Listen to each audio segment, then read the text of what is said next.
the picture we are about to see, we must remember that the explosive power of atomic bombs used in this test was in the kiloton range. The explosive power of today's hydrogen bomb is measured in terms of megatons. What does that mean to us? It's a matter of practical application. It takes 1,000 kilotons to equal 1 megaton. And by applying the scaling laws, the proportionate comparative effects of a larger bomb can be determined. The A bomb exploded here was rated at approximately 30 kilotons. For comparison, let's use a 20 megaton H bomb. The 20 megaton bomb, therefore, would be 667 times as strong as a 30 kiloton bomb.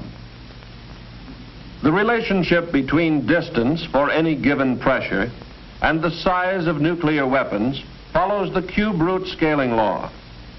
So theoretically, a hydrogen bomb of 20 megatons at approximately 8.5 miles would have about the same destructive power as an atomic bomb of 30 kilotons at 1 mile. In this test, many of the structures were approximately 1 mile from ground zero. In the case of a 20 megaton H-bomb explosion, most of these structures undoubtedly would be obliterated. And actually, at a distance of 8.5 to 9 miles from ground zero, with the longer duration of blast pressure, we could expect to find conditions even more severe than those at 1 mile from ground zero in this test. This atomic test, although depicting the severe effects of a nuclear weapon, does not reflect the extent and severity of destruction that would result from a nuclear weapon in the multi-megaton range.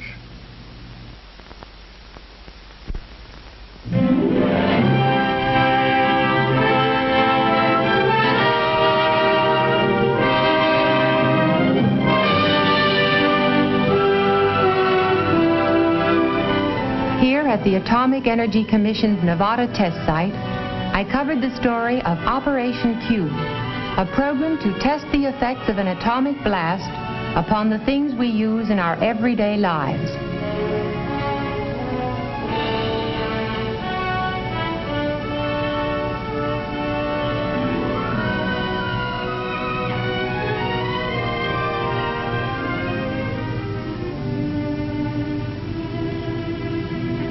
Operation Q, the atomic test program of the Federal Civil Defense Administration, as seen by June Cowan, reporter.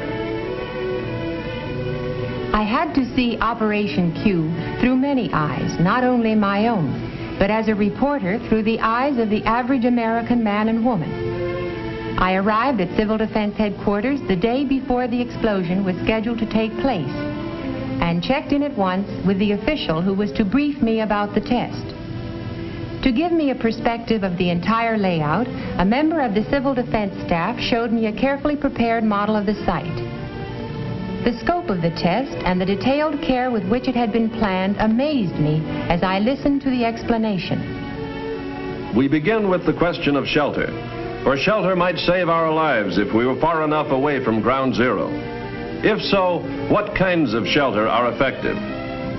Several kinds are to be tested, from elaborate industrial shelters to the box-type shelter in the corner room of a basement.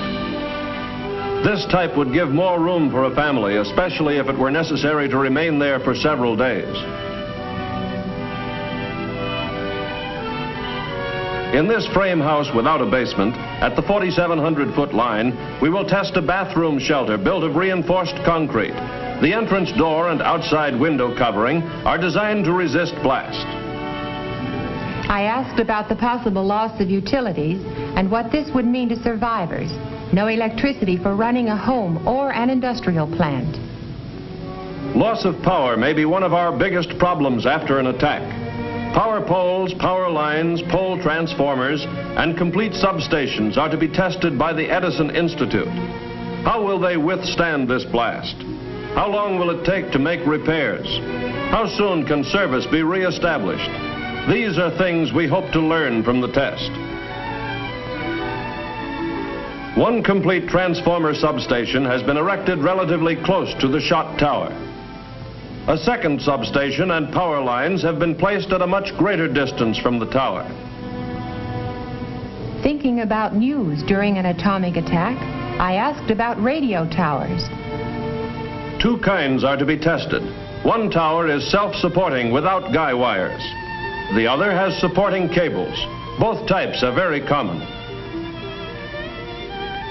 Nearby, a complete radio transmitter will actually broadcast from tape before the shot to be picked up by radios in the test houses. Both liquefied petroleum and natural gas facilities will be tested. Will the fittings and connections stand the test? Will there be fires? All equipment is installed and checked by technical experts from the LP Gas Association and the American Gas Association. An 18,000-gallon supply tank, partially filled with propane and complete with feed pipes. A weighing and storage house and delivery platform have been erected on the test site.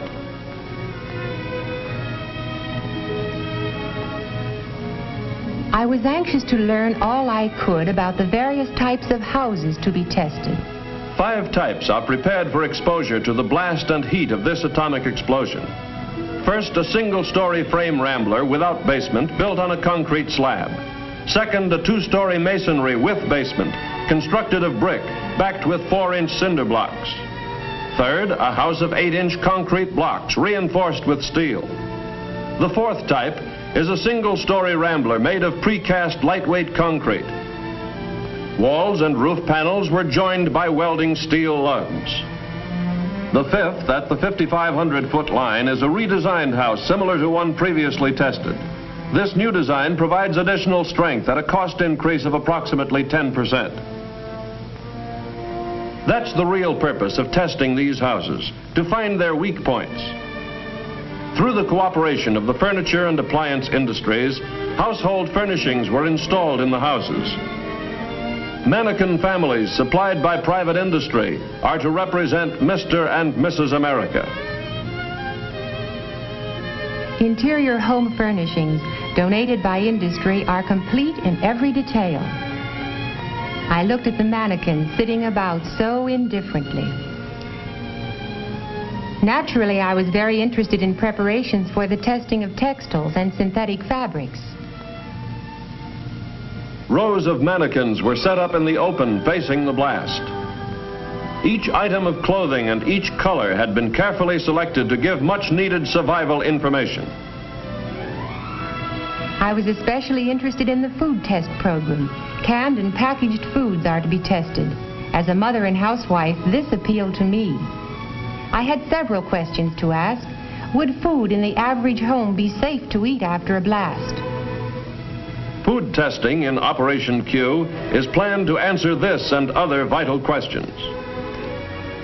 Some foods are to be tested in the house, stored in the usual way. Other foods, including fresh meats, butter, and similar perishables, are to be tested just below the level of the ground at 3 positions along the main test line. This will expose the food to high-intensity radiation without risking destruction of the containers. Test items include sterilized foods packaged in cartons, metal, and glass. All will be exposed according to plan to give us the most survival information. The night of the actual explosion, or rather early in the morning, came at last.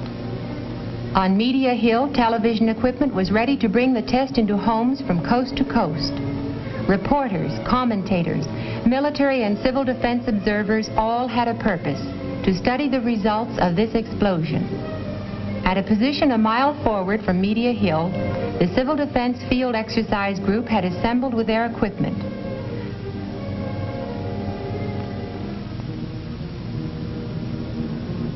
A small group of civil defense volunteers were to occupy a trench relatively close to ground zero.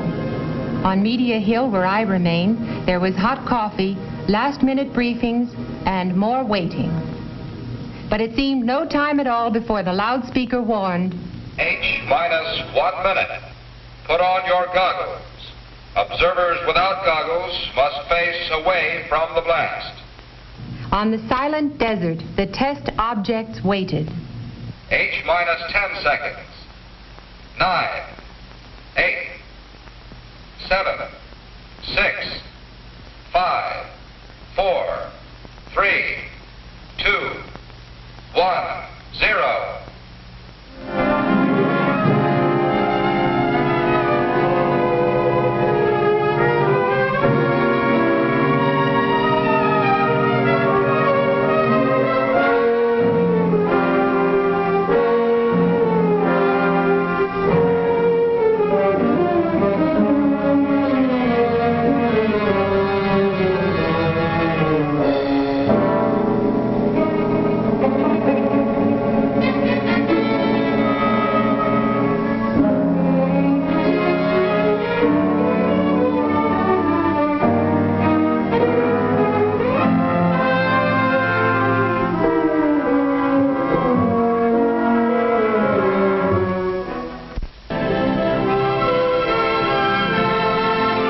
24 hours elapsed before we were permitted to view at first hand the results of the explosion.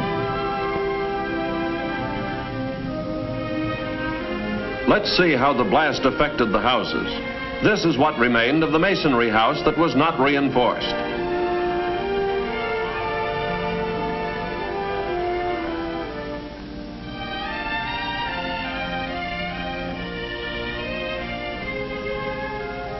This is the house constructed of reinforced concrete blocks after the explosion.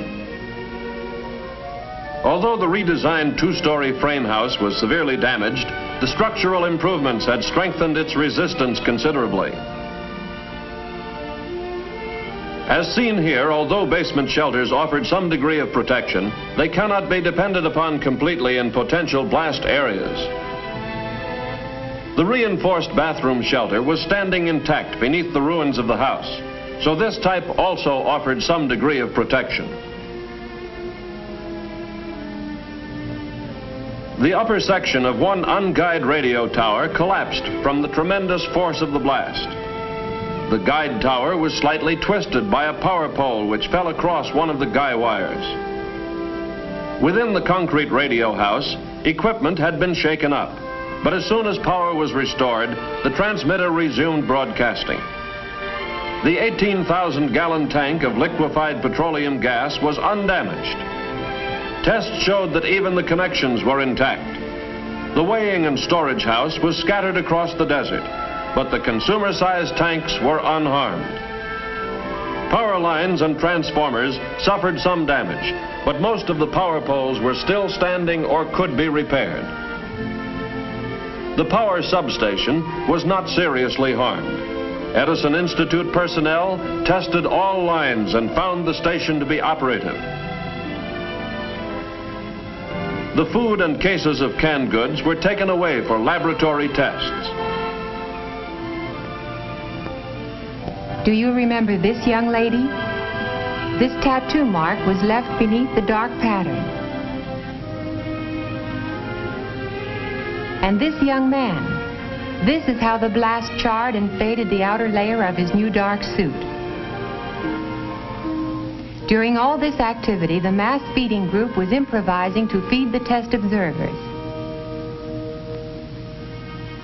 I particularly remember some roast beef. It was done to perfection and roasted in cans which could have been salvaged from demolished buildings. I watched the people eating and realized that mass feeding is an important job in civil defense. I took a last look at the debris and devastation. This time it was only a test, a well-planned test, not a real attack. It was a test of the things we use in everyday life. Many lessons were learned from this test that affect civil defense planning. And it must be borne in mind that multi-megaton weapons would result in much greater damage over a larger area. All these factors must be considered as we plan for the survival of our homes, our families, and our nation in the nuclear age.